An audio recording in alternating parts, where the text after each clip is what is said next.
Good morning, students. Today we are going to start our next chapter of physics, that is work and energy.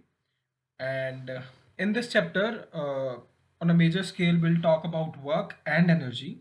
And in work, we'll basically talk about what it is, what are three types of work, and what is the formula, what kind of quantity it is, and its units and everything else. This is the agenda for our today's class as well. So let's get started.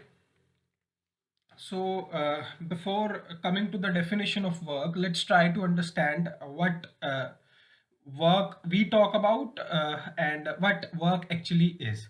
So, in scientific world, the work that we usually do, like studying, talking, singing, reading a book, we consider that as work. But in scientific terms, that is not considered as work, because in scientific terms, work have a particular definition. That is when a force is applied to a body, any body, and that body displaces, whether in forward direction, that is in the direction of applied force, or in opposite direction. And uh, these are three cases that we'll discuss later on in this chapter.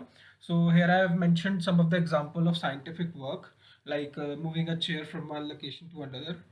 Similarly, pushing a pebble lying on the ground. So in both these cases, when force is applied, the body displaced. Like moving a chair from one location to another, in this case, the body displaced. We moved a chair from one location to another. Similarly, pushing a pebble lying on the ground. In that case, the pebble moved in some direction. That is, it displaced. Whether forward or backward, that is another case we'll discuss later on. But the body displaced on application of force. But in talking, studying, all these cases, the body does not displace. And that should not be considered as work according to scientific terms. Okay, so we conclude that work is done only and only if uh, forces applied on a body and the body displace. So you can also say that these are the conditions of work done. As I have mentioned earlier, that force applied and body displaces. These two things are also known as conditions of work done. Then coming to the formula of work done, that is work is equal to force into displacement. That is uh, when we applied a force on a body and the body displaces. So work done can be calculated by this formula, W is equal to F dot S. Basically it is a dot product, and the resultant of dot product is F S cos theta. So we when we'll talk about body moving obliquely at an angle, so we'll talk about this cos theta, but for now W is equal to Fs. Okay, and but you should keep this in mind, that W is equal to Fs cos theta. That is, W is equal to, that is, work done is equal to force into F dot S. That is, work done is a dot product. Okay, and the resultant of dot product is Fs cos theta. Okay, and so after understanding all this, we come to conclusion that what should be a definition of work done. So work done is basically the product of force uh, and displacement in the direction of applied force. So when we say in the direction of applied force, we are talking about only one case, that is positive work. I'll define later on this chapter that what is positive work, negative work, and zero work. Okay, so in this case, when we are defining work, we are defining or considering only work done in positive case. Okay, so work is force applied in the direction of body displaced in the direction of force applied. Okay, so it is a uh, dot product of force and displacement.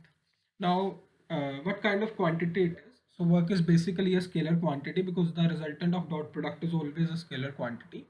And a scalar quantity means that it has no direction of its own but a magnitude. SI unit of work is joule, in honor of James Prescott Joule. And the CGS unit of work is ERG, which came from the Greek word energia, which means in work. Okay. Now, after understanding all about this, we come to know about the relation between joule and erg. So, one joule, as you know, that force have a unit of Newton. So, and distance have as a unit of meter. So, work, that is joule, 1 joule is equal to 1 Newton into 1 meter, which is 1 joule is equal to 1 Newton meter. Okay, so in CGS unit, 1 Newton is equal to 10 to the power 5 dyne, as I have earlier mentioned in gravitation chapter as well. And 1 meter is equal to 100 centimeter or 10 to the power 2 centimeters. So therefore 1 joule is equal to multiplication of these two, as we know work is equal to force into displacement. So 1 joule is equal to 10 to the power 7 dyne centimeter, or 1 joule is equal to 10 to 7 ERG.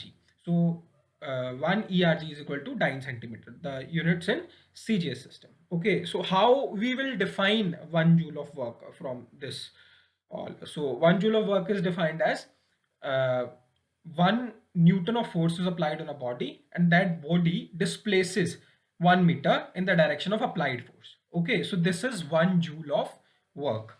Now, coming to those three cases that I have mentioned earlier, positive work, negative work, and zero work. And in those, let's try to understand positive work first.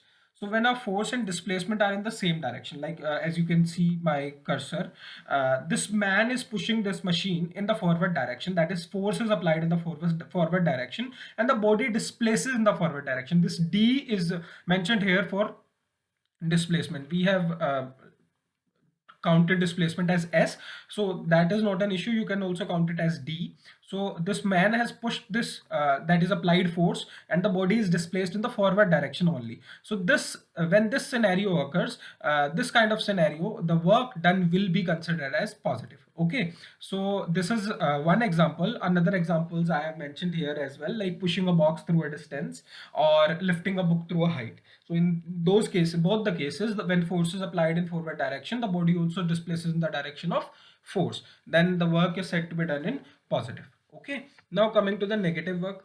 Negative work is performed if displacement is opposite.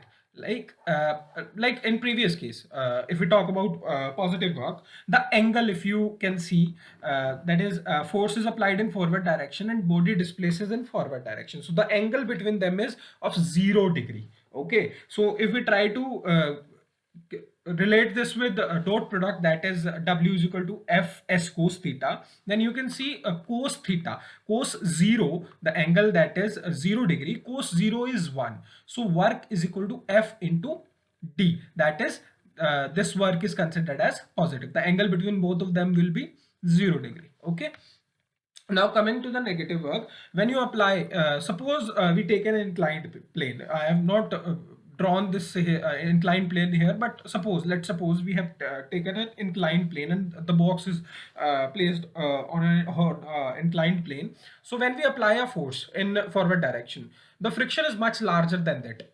If we apply force in upward direction and friction is greater than the applied force, the body will displace in backward direction of the applied force, or the opposite direction of applied force. In that case, when we apply a force in forward direction but the body displaces opposite to the direction of applied force, in that case we say the work done is negative. Okay, so if we take the case of dot product, so let's see here, the angle between both of them will be 180 degree. Okay, and cos 180 degree is equal to -1. So when we take that, W is equal to F S cos theta, or W is equal to F S cos -1. So W is equal to minus Fs, that is negative work. Okay, I hope you understand this. Now coming to the zero work, suppose we take an example of a pulley on railway stations. So he carries the weight on his head and moves in forward direction. So the force is applied in upward direction and the body displaces in forward direction. Okay, so the angle between both of them will be 90 degree, and cos 90 degree is equal to 0. So from here you can also relate with the dot product as well, that the angle between both of them will be 0. So W is equal to 0, that is zero work. Okay, some other examples are pushing a wall and walking while holding an object. Okay, so I have mentioned all three cases here as well. Like if the displacement is in the direction of force, like you can see here, the force is applied, body is also in the upward direction. Force is applied in the upward direction, body is in the upward direction or forward direction on a horizontal plane. Then the work is F into S. Okay, so if the displacement, another case, negative work, if the displacement is opposite to the direction of applied force on a horizontal plane, then the work will be negative. And the case 3 is if the displacement is perpendicular to the force, work done will be zero. That is, the angle between both of them is 90 degree, and if the angle is 90 degree, cos theta will be zero. That is W is equal to zero. Okay, I hope you understood what I have told in today's session. In the next session, we'll try to solve some numerical problems based on this work concept and this formula. And that's all from my side. Hope you have a safe and happy day. Thank you.